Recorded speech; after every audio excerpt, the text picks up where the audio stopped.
Todos los asesinos desean que su crimen se convierta en el crimen perfecto, pero no todos ellos lo consiguen. Hoy, en La mente del asesino, vamos a hablar de un crimen que se concibió como perfecto, pero que no lo fue. El asesinato de Robert Franks a manos de Nathan Leopold y Richard Loeb.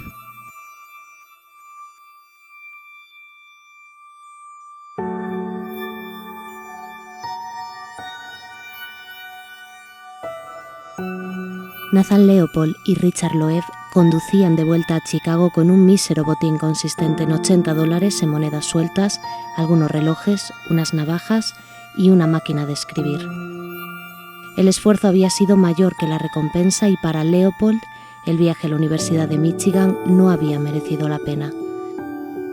Mientras conducían por las carreteras del campo dirección a Chicago, Loeb empezó a hablar de su idea de llevar a cabo el crimen perfecto. Se sentían frustrados porque los periódicos no hubiesen reportado ninguno de los robos e incendios que habían perpetrado juntos hasta aquel momento. Richard Loeb estaba obsesionado con cometer el crimen que haría hablar a todo Chicago. ¿Qué podría dar más que hablar que el secuestro y asesinato de un niño? Leopold y Loeb se conocieron en el verano de 1920. Ambos crecieron en el exclusivo barrio judío de Kenwood, en el South Side de Chicago. Leopold fue un estudiante brillante que se matriculó en la Universidad de Chicago con tan solo 15 años. Su familia era rica y estaba bien relacionada. Su padre era un hombre de negocios que había heredado una compañía naviera y que había hecho una segunda fortuna en la fabricación de latas de aluminio y cajas de papel. En 1924, Leopold tenía 19 años y estudiaba Derecho en la Universidad de Chicago. Todos aquellos que le conocían esperaban una gran carrera de distinción y honor. Richard Loeb, que tenía 18 años en 1924, también provenía de una familia adinerada. Su padre, el vicepresidente de Sears, Roebuck & Company, poseía una fortuna estimada de $10 millones. Loeb había destacado a una temprana edad, graduándose en la University High School a la edad de 14 años y matriculándose ese mismo año en la Universidad de Chicago. Sin embargo, su experiencia como estudiante en la universidad no fue lo que esperaban de él. Sintió rechazo por sus compañeros de clase, que eran varios años mayores que él. Pasó de un expediente perfecto a notas mediocres. Al final de su segundo año se trasladaría a la Universidad de Michigan, donde sus notas siguieron sin mejorar, ya que prefería pasar su tiempo jugando a las cartas y leyendo novelas que sentado en el aula. Además, en aquellos años, sus excesos terminarían por convertirlo en un alcohólico. Aun con todo ello, Richard Loeb logró graduarse sin mayores problemas. Los dos adolescentes renovaron su amistad cuando Richard Loeb volvió a Chicago en el otoño de 1923. Ambos parecían tener poco en común. Loeb era una persona más sociable y extrovertida, al contrario que Leopold, que era más distante con la gente. Pero aún con sus diferencias, pronto se convertirían en compañeros íntimos, y poco a poco Nathan Leopold fue sintiendo una atracción más fuerte hacia su nuevo compañero íntimo. Richard Loeb era un joven muy atractivo, delgado pero bien formado, alto, con cabello castaño, ojos profundos y una sonrisa atractiva. Loeb tenía un comportamiento destructivo que hacía que Leopold se sintiese hechizado por la compañía de Loeb. Richard Loeb se sentía complacido de que Nathan Leopold lo acompañase siempre en sus escapadas vandálicas. Era el compañero perfecto para reforzar la imagen de Loeb como maestro criminal. Aunque ambos pecaban de tener un discurso vacío, Leopold era tremendamente egoísta y solía presumir de sus supuestos logros, como el de hablar 15 idiomas. También tenía una obsesión con la filosofía de Friedrich Nietzsche y con el término superhombre. Para Nathan Leopold, un superhombre estaba fuera de la ley, más allá de cualquier código moral que restringía las acciones de los hombres corrientes. Decía que incluso el asesinato era un acto aceptable para un superhombre si este hecho le producía placer. Leopold estuvo conforme con el plan de Loeb de secuestrar a un niño. Pasaron semanas discutiendo el crimen y planificando minuciosamente sus detalles. Decidieron pedir un rescate de $10.000. El plan era que el padre de la víctima arrojase un paquete con el dinero desde el tren que viajaba al sur de Chicago a lo largo de las vías. Ellos estarían esperando abajo y en cuanto el dinero tocase el suelo, lo cogerían y huirían con él. La tarde del 21 de mayo de 1924, Nathan Leopold y Richard Loeb condujeron lentamente por las calles del South Side de Chicago, buscando su posible víctima. Mientras Leopold conducía hacia el norte por Ellis Avenue, Loeb, que se encontraba sentado en el asiento del pasajero trasero, vio a su primo, Bobby Franks, caminando hacia el sur por el lado opuesto de la carretera. Loeb sabía que el padre de Bobby era un hombre muy rico que podía pagar ese rescate. Tocó a Leopold en el hombro para indicarle que ya tenían a su víctima. Leopold hizo girar el coche en un círculo conduciendo lentamente por Ellis Avenue, acercándose a Bobby. Loeb llamó a su primo desde la ventana trasera. El chico se volvió para ver el coche que conducía Leopold y se detuvo junto a la acera. Loeb se inclinó y abrió la puerta delantera del coche para invitar a su primo a subir. Le ofreció acercarle a casa, a lo que el joven declinó la oferta. Entonces decidió preguntarle por su raqueta de tenis y fingió que estaba interesado en comprarle una igual a su hermano. Al final, el chico cayó en la trampa y terminó subiéndose al coche junto a su primo Richard Loeb y aquel desconocido llamado Nathan Leopold. El chico inocentemente se puso a hablar de su raqueta de tenis mientras Loeb palpaba en el asiento junto a él el cincel que habían comprado para cometer el crimen. Loeb extendió la mano por encima del asiento, agarró al chico por detrás con la mano izquierda, cubriéndole la boca para evitar que gritara, mientras hundía el cincel con fuerza. Este se estrelló contra la parte posterior del cráneo del niño. Volvió a hundírselo una vez más, clavando el cincel con tanta fuerza como pudo, pero el niño seguía consciente. Bobby ahora se giró en el asiento y levantó desesperadamente los brazos para protegerse de los golpes. Loeb hundió el cincel 2 veces más en la frente de Bobby, pero aún así el niño luchaba por su vida. El cuarto golpe abrió un agujero en la frente del niño del que salía una gran cantidad de sangre que se extendía por todas partes. Había una gran cantidad de sangre en el asiento que había salpicado también los pantalones de Leopold. Loeb no comprendía cómo Bobby seguía consciente. Aquellos 4 golpes deberían haberlo dejado inconsciente. Loeb agarró a Bobby y lo deslizó hacia el asiento trasero del coche.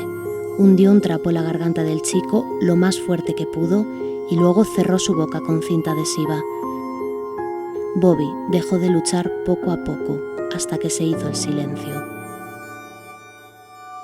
Desnudaron el cadáver y se deshicieron de las ropas antes de arrojar el cuerpo a una obra de drenaje cerca de las vías ferroviarias. Para intentar que nadie lo reconociese, Leopold y Loeb arrojaron ácido sobre el rostro y los genitales del chico. Cuando volvieron a la ciudad, todo el mundo hablaba sobre la desaparición de Bobby Franks. Leopold llamó por teléfono a la madre de Franks, le indicó que tenían secuestrado a su hijo y los pasos que debían seguir para pagar su rescate. Leopold y Loeb se deshicieron de sus ropas ensangrentadas y las quemaron para eliminar las pruebas del crimen.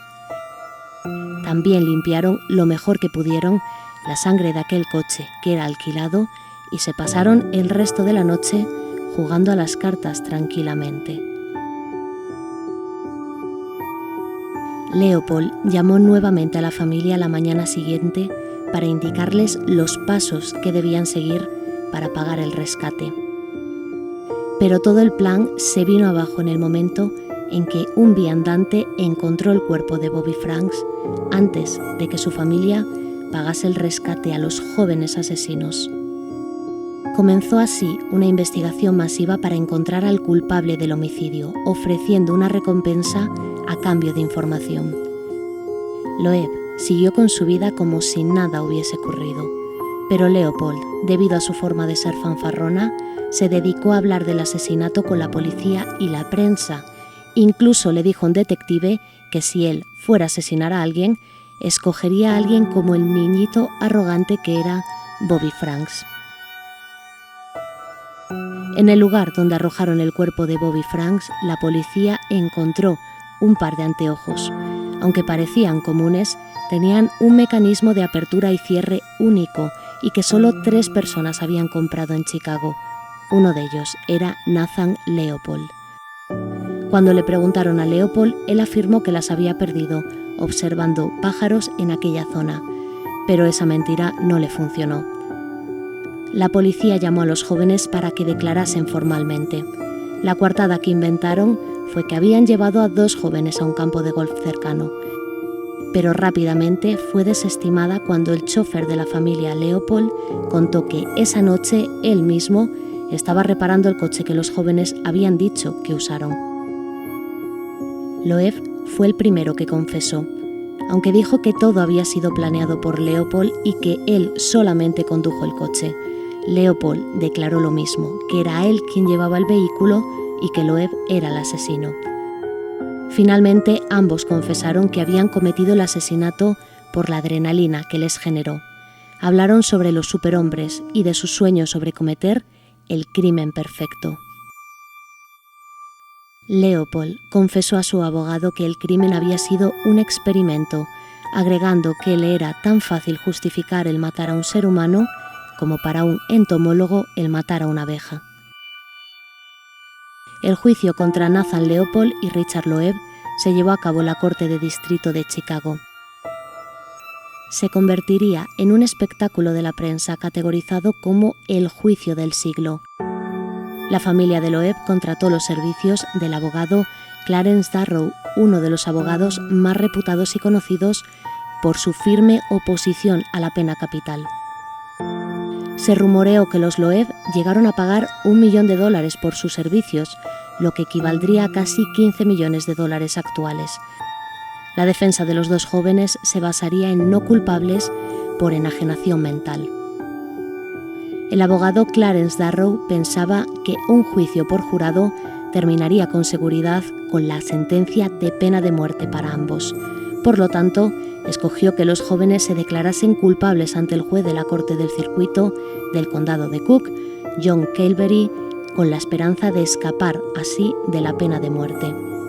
El Estado presentó a más de un centenar de testigos que describieron el crimen, mientras que la defensa, por el contrario, presentó múltiples análisis psiquiátricos para lograr un atenuante. El alegato de más de 12 horas del abogado Clarence Darrow es considerado como una pieza exquisita de defensa y fue nombrado como el mejor alegato de su carrera. Su principal tema de debate fueron los métodos y castigos inhumanos del sistema judicial estadounidense. Aquel alegato funcionó y el juez fue persuadido en septiembre de 1924, sentenciando a los jóvenes Leopold y Loeb a cadena perpetua con un plus de 99 años por secuestro. Leopold y Loeb serían encarcelados en el correccional Joliet. Aunque intentaron mantenerlos separados, ambos continuaron con su relación. Leopold sería transferido al correccional Stateville y poco después Loeb también fue llevado ahí. Una vez reunidos de nuevo, se dedicaron a dar clases en la escuela de la prisión. Al principio, las familias de Leopold y Loew les enviaban mucho dinero, hasta que el correccional lo restringió a tan solo $5 semanales. El dinero enviado por sus familias era utilizado para comprar cigarrillos. Los otros prisioneros veían a la pareja de jóvenes como los chicos ricos de aquel lugar, y para el resto de reos se convirtieron en un blanco fácil.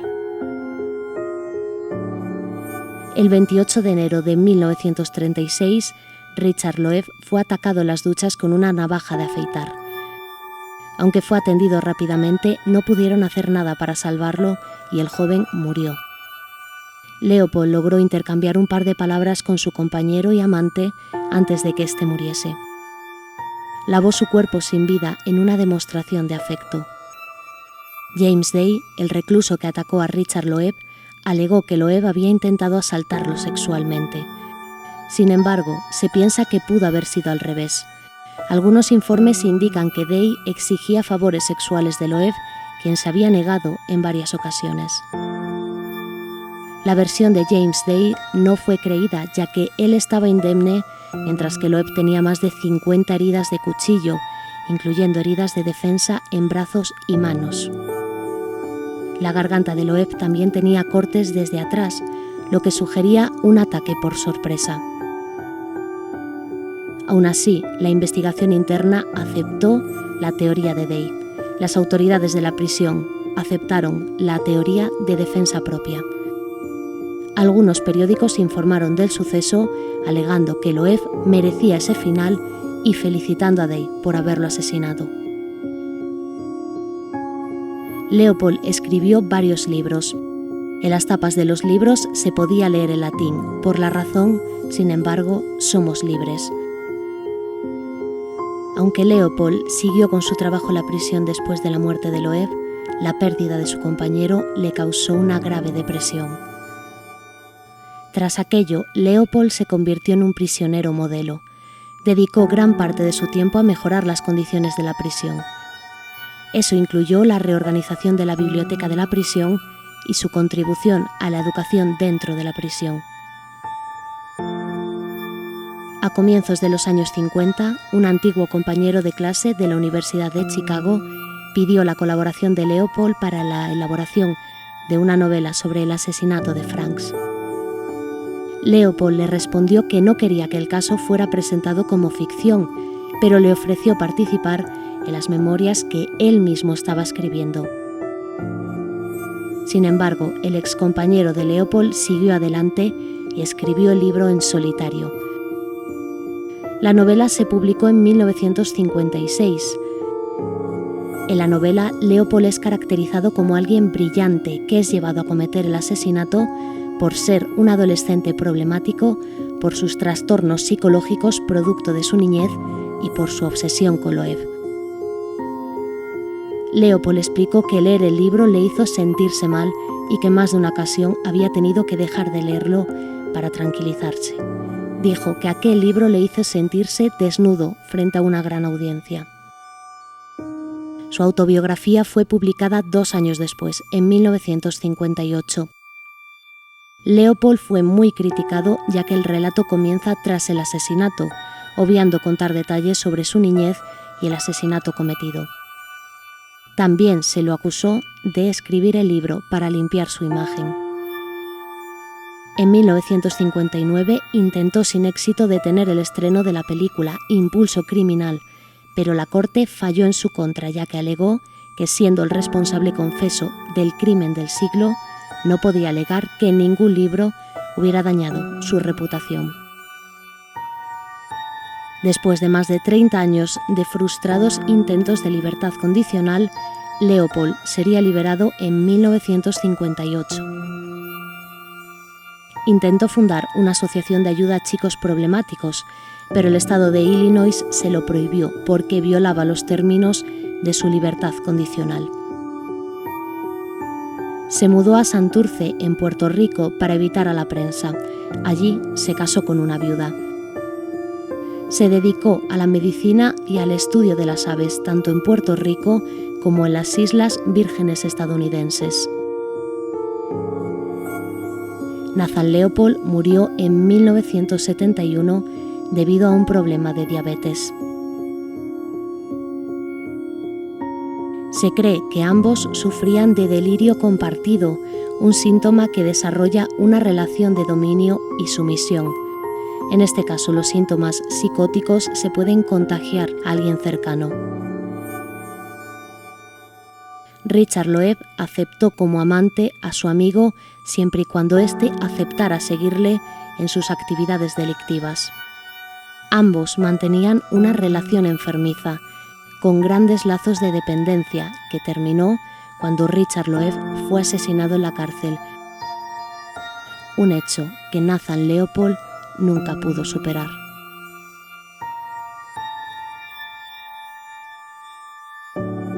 Síguenos en este canal La Mente del Asesino. Todos los martes publicamos nuevas historias.